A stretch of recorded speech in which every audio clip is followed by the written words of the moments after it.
Viewers আসসালামু আলাইকুম। বরাবরের মতোই আমি আপনাদের সাথে আজকে টিউটোরিয়ালে আছি রাসেল। তো আজকে টিউটোরিয়ালটি হচ্ছে আমার বারমুডা শর্টস বা ম্যানস শর্টস নিয়ে। যারা আমার ইতিপূর্বে ভিডিওগুলি দেখেছেন টিউটোরিয়ালে তারা দেখেছেন, আর যারা দেখেননি তাদের আমি আমার এই ভিডিও ডেসক্রিপশন বক্সে চ্যানেল লিঙ্ক দিয়ে দিব, সেখান থেকে দেখে নেবেন। তো যে কোনো ডিজাইন করার জন্য আমাদের একটি রেফারেন্স বা ইন্সপিরেশন থাকলে ভালো হয়, সেই জন্য আমি একটি যে শর্টস আছে সেটাকে আমি ইন্সপিরেশন হিসেবে নিয়ে নিয়েছি ইলাস্ট্রেটরের একটি পেজে।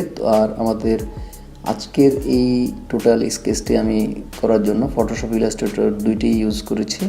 প্রথমেই ইন্সপিরেশন নেওয়ার যেই শর্টসটি আসে সেটার উপরে আমি পেন টুল দিয়ে এটার প্রত্যেকটি পার্টস আমি পাত করে নিচ্ছি।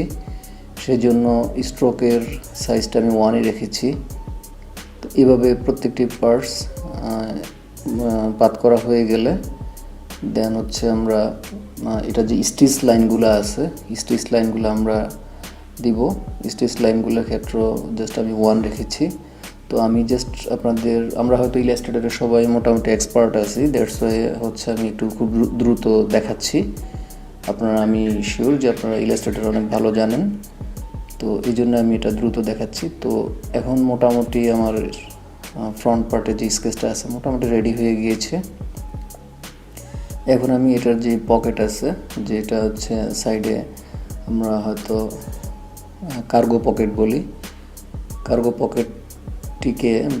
পকেটের যে ফ্ল্যাপ আছে, ফ্ল্যাপের মধ্যে যে স্টিচ থাকে, যেটা ভ্যালকোর যে স্টিচটি থাকে, স্টিচটি আমি দিচ্ছি।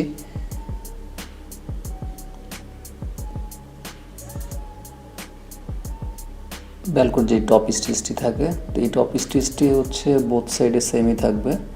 সেই জন্য প্রথমে আমি একটা পাত করে নিচ্ছি। সেম জিনিসটাকে আবার কপি করে অল্টার প্রেস করে কপি করব। অল্টার প্রেস করে কপি করে নিয়ে আসলাম লেফট সাইডে। দেন এটাকে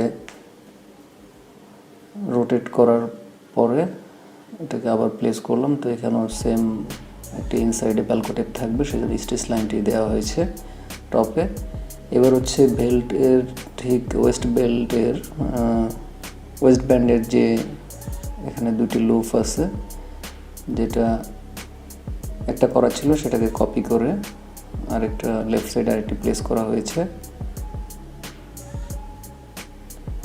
তো প্রত্যেকটি ডিজাইন করার ক্ষেত্রে এটা এখন মোটামুটি একটা ভেক্টর ডিজাইন আউটলাইন দাঁড় করানো হয়েছে। তো আমরা একটা জিনিস মনে রাখবো, আমরা যখন কোনো ভেক্টর ডিজাইন করব সেই ক্ষেত্রে ডিজাইনটিকে একটু রিচ লুক করার জন্য বা একটু বোল্ড লুক দেওয়ার জন্য আমরা এর টোটাল একটা আউটলাইন করে নেব। টোটাল আউটলাইনটি করলে যেটা হবে, আমার স্কেচটিকে অনেক বোল্ড মনে হবে, দেখতে অনেক সুন্দর লাগবে। সেই জন্য আমরা হচ্ছে চারপাশে একটি স্ট্রোক লাইনটার এখানে সাইজটা আমরা 3 or 4 দিতে পারি।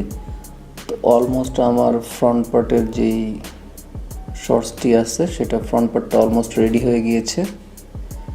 আমরা দেখতে পাচ্ছি এখানে মোটামুটি রেডি হয়ে গেছে। তো এখানে এখন সিম্পল যে কারেকশনগুলো আছে সেগুলো করছি। তো সেম প্রসেসে অলমোস্ট আমি ব্যাকটাও করে ফেলেছি অনুমান করে। আমার ইন্সপিরেশনে ব্যাকটা ছিল না, ব্যাকটা আমি জাস্ট অনুমান করে ফেলেছি। এবার ফ্রন্ট আর ব্যাক দুইটাই রেডি। এবার হচ্ছে ফাইনাল আউটপুট দিব আমরা হচ্ছে ফটোশপে। তো যেই কোনো কাজের ক্ষেত্রে সেম আগের মতোই ইন্সপিরেশনটা আমরা পাশে নিয়ে নিয়েছি লেফট সাইডে। এবার হচ্ছে ইলাস্ট্রেটর থেকে আমরা ফিল করা যেই কার্গো শর্টসের ফ্রন্ট পার্টটি নিয়ে আসলাম ফটোশপে। তো এবার হচ্ছে এটাকে আমরা কালার করব। আসলে যে কোনো ডিজাইনে ফ্ল্যাটের উপরে যখন আমরা যে এখানে যেমন লেফট সাইডে যে ইন্সপিরেশনের মধ্যে কিছু ক্রিঙ্কেল ইফেক্ট আছে, সেই ক্রিঙ্কেল ইফেক্টটিকে দিব আমরা গ্রাফিক্যালি। তো জন্য প্রথমে আমি আমার কার্গো শর্টসের যে লেয়ারটি আছে লেয়ার বক্সে কন্ট্রোল প্রেস করে সিলেক্ট করে নিয়েছি। এবার একটি লেয়ার নিয়ে এটাকে ফার্স্টে আমরা কালার করব। তো ইন্সপিরেশন থেকে আমরা ড্রপার দিয়ে কালার সিলেক্ট করতেছি। এখন ড্রপার টুল দিয়ে সিলেক্ট করার পরে শর্টকাট হচ্ছে অল্টার ডিলেট দেওয়ার পরে মাল্টিপ্লাই করে দিলেই আমাদের কালারটা প্লেস হয়ে গেল। এখন মোটামুটি একটা ফ্ল্যাট ডিজাইন দাঁড় করানো হয়েছে। তো এবার আমরা হচ্ছে সেম আগের প্রসেসে কন্ট্রোল প্রেস করে লেয়ার বক্সে সিলেক্ট করার পরে একদম টপে লেয়ারটা নিয়ে যাব, যেটা কালারের উপরের লেয়ারে। এবার হচ্ছে আমরা এখানের মধ্যে যে ক্রিঙ্কেল ইফেক্টগুলো আছে সেটা ব্রাশের মাধ্যমে দেওয়ার চেষ্টা করব। সেই জন্য একটি ব্রাশ সিলেক্ট করলাম এবং পর্যায়ক্রমে এর অপাসিটি কমিয়ে বাড়িয়ে এর ক্রিঙ্কেল ইফেক্ট বা শেডিংগুলো দেওয়ার চেষ্টা করছি। এটা খুব যত্ন সহকারে এবং সময় নিয়ে করতে হবে, তাহলে আপনার ডিজাইনটা সুন্দর আসবে। এটা মধ্যে হচ্ছে মেইন ডিটেলটা। তো এটা আমরা যত যত্ন করে করব তাহলে সেই পারফেকশনটা চলে আসবে কাজের মধ্যে। এটা আমরা আমাদের আসলে কাস্টমার বা নিজের চাহিদা অনুযায়ী করতে পারি। যেই অনেক সময় ডিফারেন্ট টাইপের ওয়াশ থাকে, ওয়াশের রিকোয়ারমেন্ট অনুযায়ী আমরা সেমভাবে করব, ব্রাশ দিয়ে আমরা করতে পারি। তো এটা সময় সাপেক্ষ ব্যাপার, আমরা একটু যত্ন সহকারে কাজ করলেই জিনিসটা আমরা খুব ইজিলি দ্রুত করতে পারবো। তো আপনাদের সময় নষ্ট না করার স্বার্থে জিনিসটাকে আমি দ্রুত করে দেখাচ্ছি। সেম প্রসেসে আপনারা জাস্ট প্রত্যেকটি পার্ট বাই পার্ট, যেখানে আসলে একটু ডার্ক শেড আছে সেই ডার্ক শেড জায়গায় ডার্ক শেড দিবেন, যেখানে একটু সফট আছে বা লাইট আছে সেখানে ওইভাবে শেডগুলো দিবেন। দেন হচ্ছে এভাবে এগোতে থাকবেন।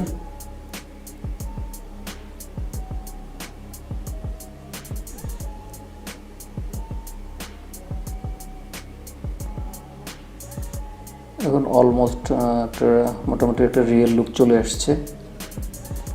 এবার এটাকে ফিল্টারে গিয়ে আমরা একটু গ্রুশিয়ান ব্লার করে দিলে যেই ইফেক্টটা আছে, ইফেক্টের মধ্যে যে একটা এজ আছে, এজগুলো অনেকটা মিশে যাবে, তখন আর বেশি শার্প মনে হবে না, একটু রিয়েল লুক চলে আসবে। জাস্ট ফিল্টারে গিয়ে আমরা গ্রুশিয়ান ব্লারে গিয়ে আমরা একটু ব্লার করে দিচ্ছি, তাহলে এজটা মোটামুটি মিশে গিয়েছে। এখন দেখতে আরেকটু বেশি ভালো লাগতেছে আগের তুলনায়। তো সেম প্রসেসে আমরা ব্যাক পার্টটি করে ফেলবো, একদম সেম টেকনিক অবলম্বন করে সেম প্রসেসে। আমরা ফার্স্টে আগে ফিল কালার করে নিয়েছিলাম, ফিল কালারের পরে আমরা উপরে একটি লেয়ার নিয়েছি, ফিল কালারের উপরের লেয়ারে, সেই লেয়ারের মধ্যে আমরা একটু ডার্ক টোন দিয়ে আমরা ব্রাশের মাধ্যমে ইফেক্ট দেওয়ার চেষ্টা করেছি, সেই ক্রিঙ্কেল ইফেক্টগুলো। তো গ্র্যাজুয়ালি আমরা সেই প্রসেসে আমরা হচ্ছে ব্যাক সাইডটাও কভার করছি। এখন অলমোস্ট ইন্সপিরেশনের সাথে আমরা দেখছি যে আসলে আমাদের ফ্রন্ট ব্যাক পার্ট দুইটাই কমপ্লিট হয়ে গিয়েছে। তো আমরা আসলে এইভাবেই একটি প্রফেশনাল ওয়েতে কাজ করতে পারি বারমুডা শর্টস বা মেন্স শর্টস। তো ইনশাল্লাহ দেখা হবে নতুন কোনো ভিডিওতে। সেই পর্যন্ত ভালোই থাকবেন, আপনার বাসায় এটা প্র্যাকটিস করবেন। আসসালামু আলাইকুম।